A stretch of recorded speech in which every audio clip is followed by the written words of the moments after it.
Bismillahirrahmanirrahim. Assalamualaikum warahmatullahi wabarakatuh. Selamat datang dan selamat bergabung di mata kuliah Sosiolinguistik bersama saya Intan Rawit Sapanti. Pada topik yang ketiga kali ini kita akan membahas kedwibahasaan, dwibahasawan dan juga diglosia. Nah, sebenarnya apa sih kedwibahasaan ini atau yang biasa disebut dengan bilingualisme secara lebih populernya? Jadi ini adalah gejala bahasa yang disebabkan karena zaman dan juga ilmu pengetahuan yang terus berkembang. Jadi ini adalah wujud perkembangan sebagai peristiwa kontak bahasa. Nah, pengertiannya di sini banyak sekali pakar-pakar yang memberikan definisi ya.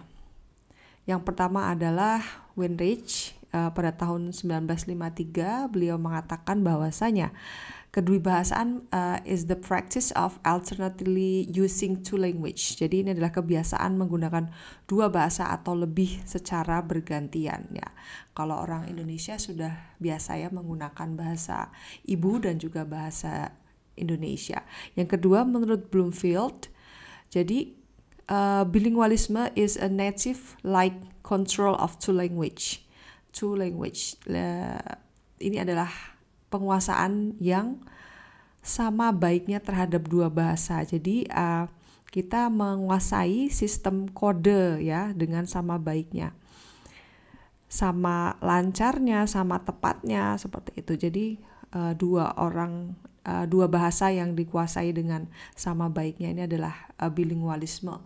Jadi kalau cuman bisa bilang annyeonghaseyo gitu, belum bisa dibilang bilingual ya. Nah, kemudian menurut Meiki dalam Rusiana, jadi bilingualism is the alternative use of two or more language by the same individual.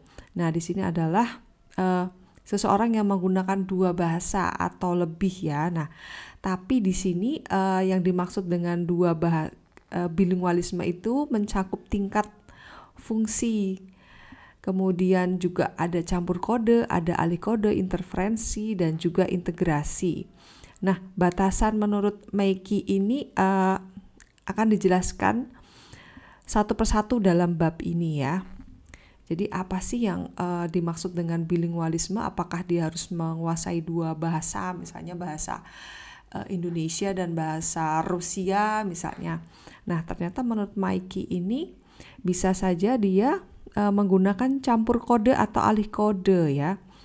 Nah, apa sih alih kode itu? Jadi alih kode di sini adalah pada saat dia berpindah dari bahasa satu ke bahasa yang lain ya, dan juga ada percampuran kode. Nah, campur kode di sini juga tidak harus bahasa ya, tapi bisa saja tingkat ya, fungsi dan juga ragam yang dipakai oleh penutur.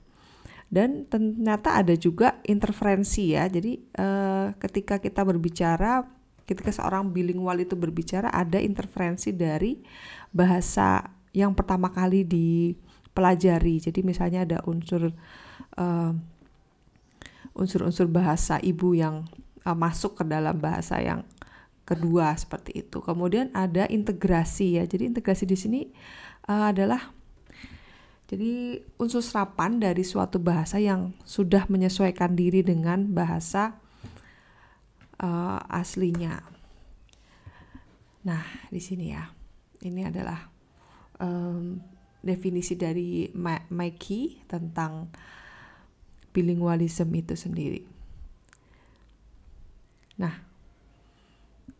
pertukaran kode di sini dia menunjukkan seberapa luas dia dapat mempertukarkan bahasa dan juga dalam keadaan bagaimana seorang berpindah dari satu bahasa ke bahasa lain atau dari ragam bahasa satu ke ragam bahasa yang lain.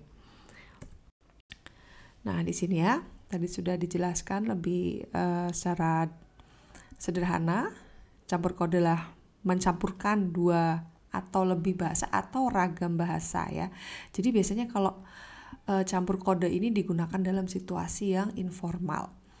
Kalau interferensi ya tadi ya, pengaruh satu bahasa ke bahasa lain. Jadi misalnya kita belajar bahasa Inggris, pasti sedikit banyak dipengaruhi oleh bahasa Indonesia kita atau bahasa ibu kita. Nah, ini adalah integrasi ya, jadi banyak sekali unsur-unsur serapan yang sudah menyesuaikan diri dengan sistem bahasa penyerapnya gitu, jadi sudah nggak asing lagi gitu. Nah, ini kedwibahasaan di sini adalah persentuhan dua bahasa ya yang berakibat adanya perubahan unsur bahasa oleh penutur dalam konteks sosialnya. Nah, di sini bilingualisme itu bukan hanya gejala bahasa ya, namun gejala penggunaan ya, dan ini bisa dimiliki oleh perseorangan ataupun sekelompok masyarakat.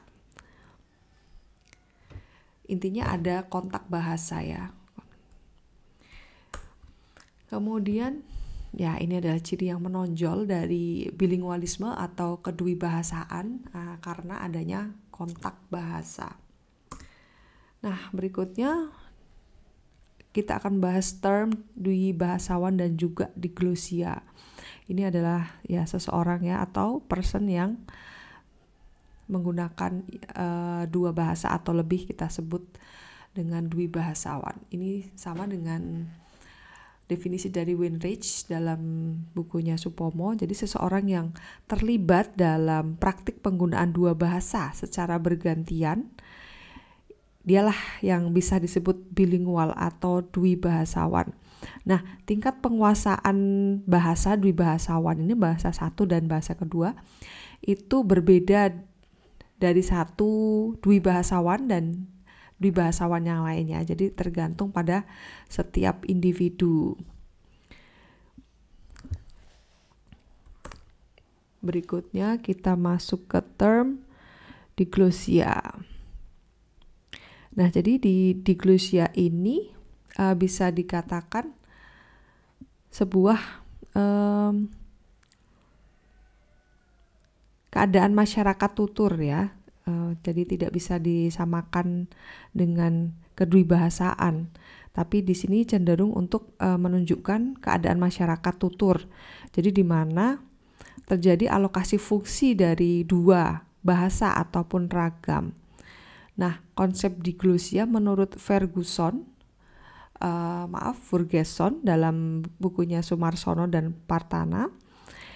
Jadi para penutur suatu bahasa itu memakai suatu ragam tertentu pada situasi tertentu, tetapi dia akan memakai ragam lain pada situasi lain seperti itu. Dan ini juga berganti-ganti ya dari bahasa pertama atau bahasa kedua yang merupakan diglosia. Nah, ini adalah perbedaan diglosia versus dwibahasawan. Diglosia adalah situasi masyarakat tutur ya, alokasi fungsi dari dua bahasa atau ragam, sedangkan dwibahasawan itu pada keadaan pemakaian bahasa. Nah, diglosia ini ternyata juga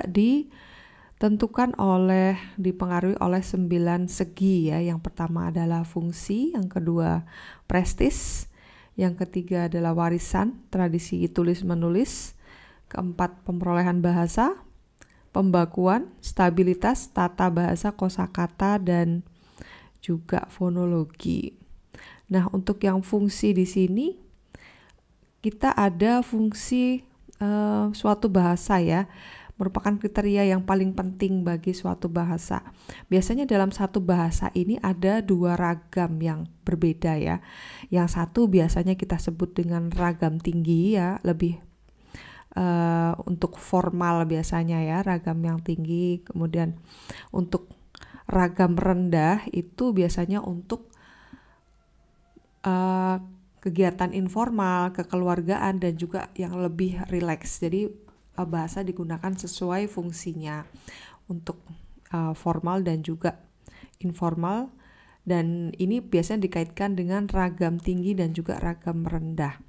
Nah, untuk prestis di sini, yang dimaksud prestis di sini misalnya dalam satu bahasa, dalam satu masyarakat itu ada dua menggunakan bahasa ya, dan pasti di dalam bahasa itu ada ragam yang dianggap lebih tinggi ya, lebih unggul, lebih gagah, lebih keren gitu ya. Dan sedangkan ragam L itu lebih rendah ya, biasanya tidak dikemukakan di depan umum. Biasanya di masyarakat Indonesia cenderung ragam yang high ini, ragam H ini adalah bahasa Indonesia, sedangkan bahasa daerah itu yang ragam yang sedikit low ya, jadi makin lama makin tergusur gitu, karena bahasa Indonesia prestisnya makin lama makin tinggi, dan tingkat kebanggaan yang ditimbulkan itu semakin naik ya daripada bahasa daerah. Kemudian warisan tradisi tulis menulis, ya ini merupakan warisannya dari tradisi besar masa lalu. Jadi kita bisa mengacu pada banyaknya kepustakaan yang ditulis dalam ragam tinggi ya, dalam ragam tinggi di sini akan turun temurun dari tradisi masa lalu sampai sekarang masih ada dari ragam yang high tadi ya. Nah, kemudian untuk pemerolehan bahasa di sini, pemerolehan bahasa ragam H high dan juga ragam L low di sini. Nah, ragam L di sini biasanya dipakai untuk berbicara dengan anak-anak ya, sehingga di antara anak-anak mereka tanpa sadar menggunakan ragam L ya. Sedangkan untuk ragam high, ragam yang tinggi itu biasanya digunakan di pengajaran formal di sekolah ya. Jadi seperti posisi bahasa Indonesia dan bahasa daerah di tempat kita. Kemudian untuk pembakuan, aspek pembakuan di sini ragam H, ragam high di sini lebih diutamakan dalam pembakuan ya, dalam kamus, dalam tata bahasa, dalam buku petunjuk dan buku-buku lain. Sedangkan ragam low itu kurang sekali pembakuannya. Untuk stabilitas di sini dikehendaki ya agar selalu ada dua ragam bahasa. Jadi supaya dalam masyarakat tutur itu selalu rukun ya, tidak saling menginjak. Jadi dua bahasa ini saling berdampingan kedudukannya. Kemudian untuk stabilitas, ya berikut ada stabilitas. Kemudian untuk tata bahasa, memang perbedaan kaidah antara bahasa high dan low ini tinggi ya, karena tidak sama. Meskipun bahasa daerah juga ada ragam high dan ragam low ya. Misalnya bahasa daerah, bahasa Jawa, logat Jogja, kemudian ada logat Ngapak. Jadi yang prestisnya lebih tinggi adalah Jawa alus yang berasal dari Yogyakarta. Itu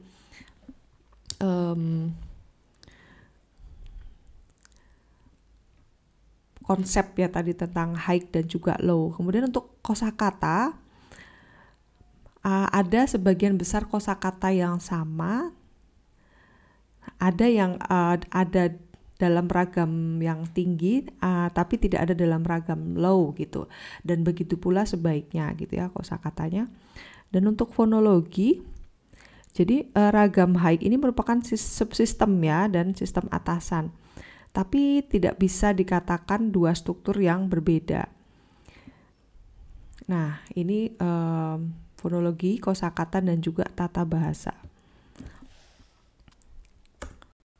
Nah, konsep diglosia ini menurut Ferguson kemudian dikembangkan oleh Fishman ya, mengatakan bahwa perbedaan diglosia dan kedwibahasaan ini mengacu pada penguasaan atas ragam H, high ya, ragam tinggi, dan juga L, low, rendah yang ada dalam masyarakat. Ini adalah diglosia ya. Ini adalah kedwibahasaan, mohon maaf. Kemudian untuk diglosia ini mengacu pada persebaran atau distribusi bahasa high dan juga low pada ranah-ranah tertentu ya. Jadi tidak selamanya kedwibahasaan itu dibarengi dengan diglosia. Baik. Demikian pembahasan diskusi tentang kedwibahasaan, bilingualisme, dwibahasawan, kemudian diglosia. Jika ada pertanyaan bisa disampaikan di forum. Terima kasih dan Assalamualaikum warahmatullahi wabarakatuh.